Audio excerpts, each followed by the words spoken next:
भूर्भुवस्वतः वितुर्वरेण्यं भर्गो देवस्य धीमहि धियो यो न प्रचोदयात् स्वाहा। ओम भूर्भुवस्वतः वितुर्वरेण्यं भर्गो देवस्य धीमहि धियो यो न प्रचोदयात् स्वाहा। ओम भूर्भुवस्वतः वितुर्वरेण्यं भर्गो देवस्य धीमहि धियो यो न प्रचोदयात् स्वाहा। दोस्तों नमस्कार। जैसा कि हम लगभग आपके साथ रोज़ एक नया वीडियो लेकर के आ रहे हैं और उसी क्रम में मैं आप लोगों को बताना चाहूँगा कि जैसे मैं 7 सुखों की बात कर रहा था तो उसी में आज आता है हमारा चौथा सुख आता है, पुत्र हो आज्ञाकारी। अब हर व्यक्ति चाहता है कि हमारा पुत्र आज्ञाकारी हो। हर व्यक्ति की कल्पना और कामना यही होती है कि हमारा पुत्र आज्ञाकारी हो। हर व्यक्ति की यही अभिलाषा होती है। तो जैसे कि हमने पहले भी बता दिया है कि हम कोई अलग चीज़ नहीं बता रहे हैं, जो हमारे शास्त्र के अनुसार, जो हमारे पूर्वजों ने बताया है लेख के अनुसार, वही चीज़ हम उसको पुनरावृत्ति कर रहे हैं। और ये भी बता चुके हैं कि हम कितने % फॉलो करते हैं, सबसे बड़ी बात ये होती है। तो हम चौथे सुख की व्याख्या के विषय में बताना चाहते हैं। तो चौथा सुख पुत्र हो आज्ञाकारी। यदि पुत्र कुपुत्र स्यायतम व्यर्थो ही धन संचया। यदि पुत्र सुपुत्र स्यायतम व्यर्थो ही धन संचया। यदि पुत्र कुपुत्र हो तो धन संचय करना व्यर्थ है। संचित धन का भी वह सदुपयोग नहीं कर पाएगा। और यदि पुत्र सुपुत्र हो तो धन संचय करने की कोई आवश्यकता नहीं है। वह स्वयं के सामर्थ्य से भी खुशहाल जीवन यापन करेगा, अर्थात उस स्थिति में भी धन का संचय करना व्यर्थ है। हम सभी चाहते हैं युग कोई भी रहा हो, कलयुग, द्वापर युग, त्रेता युग, सतयुग, किसी भी युग में हर व्यक्ति की, हर माता पिता की यही अपेक्षा होती है कि हमारा पुत्र आज्ञाकारी हो। तो सभी लोग आज पढ़े लिखे हैं, ज्ञान वर्धक है और अपने अपने विवेक से, अपने अपने ज्ञान से हर चीज़ को समझ रहे हैं, लेख पढ़ रहे हैं और उसका अनुसरण भी कर रहे हैं। तो बात ये आती है कि सीधी सी मैं बात बोलूं, जैसे कि मैं आज योग विद्या की महिमा करता हूं, तो योग विद्या की महिमा हम एक प्रचार कर रहे हैं, मात्र प्रचारक हैं उसके, और बाकी तो सब हमारे ऋषि मुनियों ने इसका उपयोग किया है। और समाज में बहुत जो योग के विषय में भ्रांतियां फैली हुई थी कि ये गृहस्थ आश्रम में रह करके योग नहीं कर पाएगा। अगर उसको योग करना है तो उसको बैरागी बनना पड़ेगा, उसको जंगल जाना पड़ेगा। लेकिन ये सब भ्रांतियां थीं। तो इस भ्रांतियों को दूर करने के लिए हम निरंतर प्रयास कर रहे हैं कि योग की विद्या कैसे जो है हम लोग उसको अपने बॉडी में लें, जिससे कि हमारा योग, जैसे बताया भी है कि योग ऐसा विद्या है कि जिसके अगर हम योग में हो जाते हैं तो योग का कोई वियोग नहीं होता है। संयोगा विप्रयोगंता, संयोग हुआ है तो बिछोड़ना पहले से ही तय है। हमारा आपका अगर संयोग हुआ है, जैसे कि बताया गया है, लेख में भी बताया गया है, शास्त्रों में भी बताया गया है कि ये संसार से हमारा कोई रिश्ता नहीं है, ना कल था, ना आज है और ना रहेगा।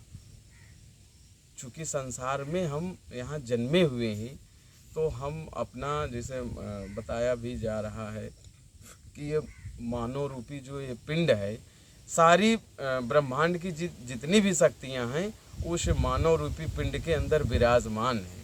अब बस ज़रूरत है उनको हम सुप्त अवस्था से जागरण अवस्था में कैसे पहुँचाएँ, उसके लिए हमें क्या करना होगा। तो अब जैसे कि उसमें सबसे पहले हमने बार बार हम हर अपने वीडियो में बता रहे हैं कि हमारा शरीर माध्यम है और शरीर जब निरोगी होगा, चूँकि शरीर आधार है, तभी हम किसी भी क्षेत्र में, ऐसा नहीं है कि हम ये नहीं चाह रहे हैं कि जो जिस कार्य में कर रहा है उस कार्य को अपना पुरुषार्थ से करे। जो भी जिस फील्ड में है, नौकरी कर रहा है, इंजीनियर है, डॉक्टर है, मास्टर है, कोई भी व्यक्ति है जो भी अपने फील्ड में नौकरी कर रहा है, किसानी कर रहा है, व्यवसाय कर रहा है, सारे कामों को करते हुए जितना वो समय दे पाए, 5 मिनट दे पाता है, 10 मिनट दे पाता है, चूँकि ये मानव का जो हमें चोला मिला है सौभाग्य से मिला है। जैसे कि बताया गया है कि 84 लाख योनियों से भटकने के बाद ये मानव का हमें चोला मिला हुआ है। तो हम सबसे पहले उस परम पिता परमेश्वर को धन्यवाद देते हैं कि जिसने हमको जीवन दिया। चूँकि अगर सबसे बड़ा क्या है, जीवन, हमको जीवन मिला है तो जीवन से ही हमारा शरीर है, और शरीर जब हमारा निरोगी रहेगा तो हम किसी भी क्षेत्र में अपनी विजयी प्राप्त कर सकते हैं। जो भी हमारा लक्ष्य है उसमें हम तभी हम अपने मुकाम तक पहुंच सकते हैं। बाकी तो सब लोग अपने अपने तरीके से मेहनत कर रहे हैं, लेकिन जैसे कि आज हम मोबाइल का प्रयोग कर रहे हैं, मोबाइल का क्या हाल है कि अगर बैटरी चार्ज है तब तक चलता रहता है, तो इसी तरह हमारा ये शरीर भी एक मोबाइल है। चूँकि हमने बताया भी है कि 84 योनियों के बाद ये मानव का चोला जो मिला है तो बड़े सौभाग्य से मिला हुआ है। तो अब हमको इसको चार्ज करने के लिए अगर हम अपने 24 घंटे के समय में अगर आधा घंटा 1 घंटा अगर हम निकाल देते हैं तो आपके पास 23 घंटा है। 23 घंटे में आप पूरा काम करिए, और जब मोबाइल की बैटरी चार्ज रहेगी तो उसी काम में आप अंजाम दे पाएंगे जो काम आप कर रहे हैं। जो काम आपको करने में आज कठिनाइयाँ आ रही हैं, वो आप उसको अंजाम देना चालू कर देंगे। आज आप लोग अंजाम दे रहे हैं अपने अपने क्षेत्र में, ऐसा मैं नहीं बोल रहा हूँ कि आप लोग अपने कामों में अंजाम नहीं दे पा रहे हैं, लेकिन अगर आपने आधा घंटा 1 घंटा 5 मिनट 10 मिनट जिसके पास जितना समय हो सके वो निकालिए। जैसे कि हमने बताया, आप लोग जब भी व्यायाम और प्राणायाम करें तो सबसे पहले ओम का उच्चारण कर लें, गायत्री मंत्र का कर लें, इसके बाद में अपना व्यायाम करना है, व्यायाम करें, एक्सरसाइज करना है, एक्सरसाइज करें, प्राणायाम करें, योग करें, ध्यान करें, मेडिटेशन करें। जैसा कि हमने बताया है कि जो हमारे पास होता रहेगा, जितने भाई हमारे चैनल को सुन रहे हैं, जितने भाई बहनों, उनको हम अपनी ऊर्जाएं सब बताते रहेंगे, बांटते रहेंगे। क्योंकि ज्ञान का ऐसा सागर है कि बांटने से ही हमारा बढ़ता है। ये सब लिखा भी गया है कि विद्या जो है बांटने से ही बढ़ती है।